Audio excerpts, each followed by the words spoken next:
Uniform civil code के ताल्लुक से एक अहम खबर। मुस्लिम पर्सनल लॉ बोर्ड के मेंबरान और दीगर उलमा इकराम, सियासी व समाजी कारकुनान ने कर्नाटक के सीएम सिद्धरामैया से आज मुलाकात की। इस मौके पर साबिक मरकजी वजीर के रहमान खान, रियासती वजीर ज़मीर अहमद खान और सीएम के पॉलिटिकल सेक्रेटरी नसीर अहमद वगैरह मौजूद रहे। यूनिफॉर्म सिविल कोड के ताल्लुक से वजीर आला से बातचीत की गई। उलमा इकराम का मुतालबा था कि कर्नाटक हुकूमत की तरफ से मरकजी हुकूमत को यूसीसी के ताल्लुक से अपना मौक़िफ़ पेश करे और इसमें अक़लियतों के साथ न होने वाली नाइंसाफ़ियों के ख़िलाफ़ आवाज़ उठाए। सीएम सिद्धरामैया ने उलमा इकराम और डेलीगेशन से मुलाकात करने के बाद उन्हें यकीन दिलाया कि हुकूमत मुसलमानों के अक़लियतों के हुकूक को पामाल होने नहीं देगी। सीएम के होम ऑफिस कृष्णा में मुलाकात के दौरान वज़ीर आला सिद्धरामैया ने यूसीसी के ताल्लुक से कहा कि अभी तक इसका ड्राफ्ट हमें हासिल नहीं हुआ है।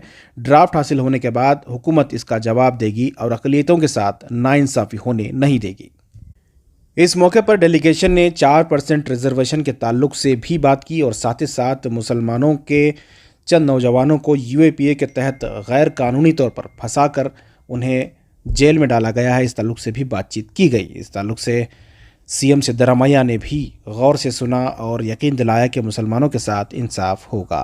इस मौके पर कौंसिल के चीफ व्हिप सलीम अहमद और एआईसीसी के सेक्रेटरी मंसूर खान भी मौजूद रहे। उनको मिला भी मीटिंग हुई, उसमें जो है ज़्यादातर डिस्कस हुआ यूसीसी के ऊपर जी, जो यूनिफॉर्म सिविल कोड लाना चाह रहे हैं उसके ऊपर, और दीगर जो दूसरे प्रॉब्लम भी है उसके ऊपर भी बहस, मणिपुर के ऊपर भी बहस थी, क्योंकि देखिए माइनॉरिटीज़ के ऊपर वो ज़बरदस्ती हो रही है, उसके ऊपर भी बातचीत हुई। तो यूसीसी को लेकर सीएम ने क्या कहा है?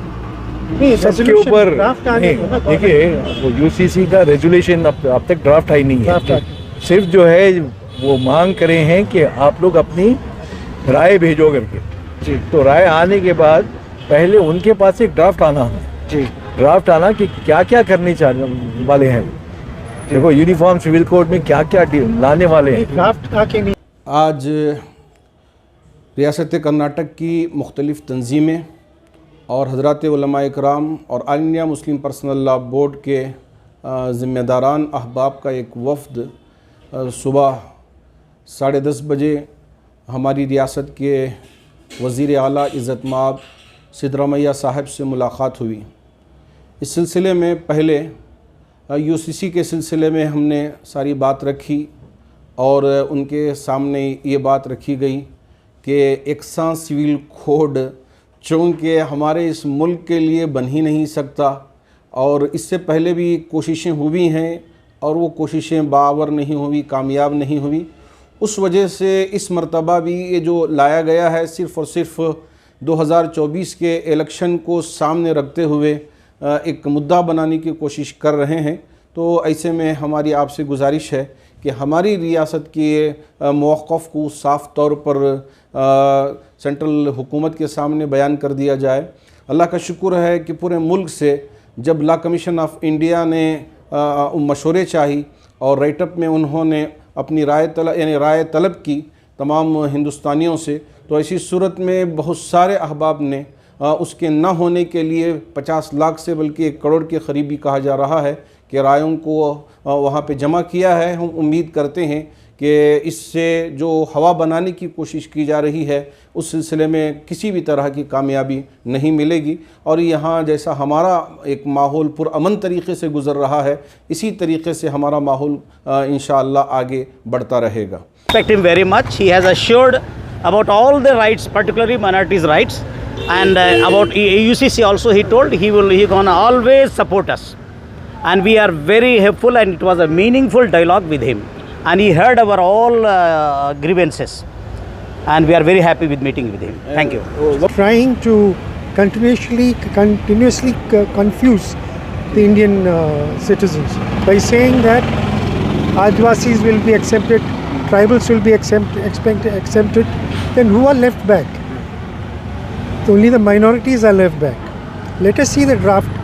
We strongly oppose any interference in the religious law of all people of this country.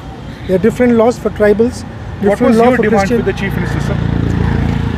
Once the draft comes, the resolution has to be adopted by the Assembly, Karnataka Assembly. We had demanded that. So to reject and the Manipur UCC? also. Yeah, there is. Yeah, that's the Congress stand, I suppose. will be rejected. क्योंकि ये सरासर गलत बात है कि all India Muslim personal law board की तरफ से कोई फेयर इंस्टिल किया करने की कोशिश हो रही है। तो अल्हम्दुलिल्लाह आज जो हमारे कर्नाटका के सीएम हैं सिद्धरामैया साहब, उनके पास एक डेलीगेशन पहुंचा और डेलीगेशन की जानिब से मेमोरेंडम सबमिट किया है जिसमें UCC has been one of the primary subjects to be discussed. तो वहाँ पे अल्हम्दुलिल्लाह सीएम साहब ने भी वही बताया है कि the community, the minorities don't need to worry anything at all. जब तक ड्राफ्ट नहीं आएगा तब तक हम लोग कमेंट नहीं कर सकते। ड्राफ्ट आने के बाद will take a legal opinion on it with the Law Commission. तो ये गलत बात है कि मुस्लिम पर्सनल लॉ बोर्ड की तरफ से कोई डर या कोई ऐसे कुछ फैलाने की कोशिश की जा रही है। क्यों उजलत क्यों सर? क्योंकि कई बार ऐसे होता है कि प्रोएक्टिव स्टेप लेना ज़रूरी होता है। कभी कभार ऐसे होता है कि लेकर आए, सिर्फ बिल पास कर दिए विदाउट एनी डिबेट, अगर वैसे कुछ हो जाए तो tomorrow the community should not be suffering. तो as a proactive step the community has come together and they have taken a proactive step and approach the CM along with the patronage of other Muslim politicians.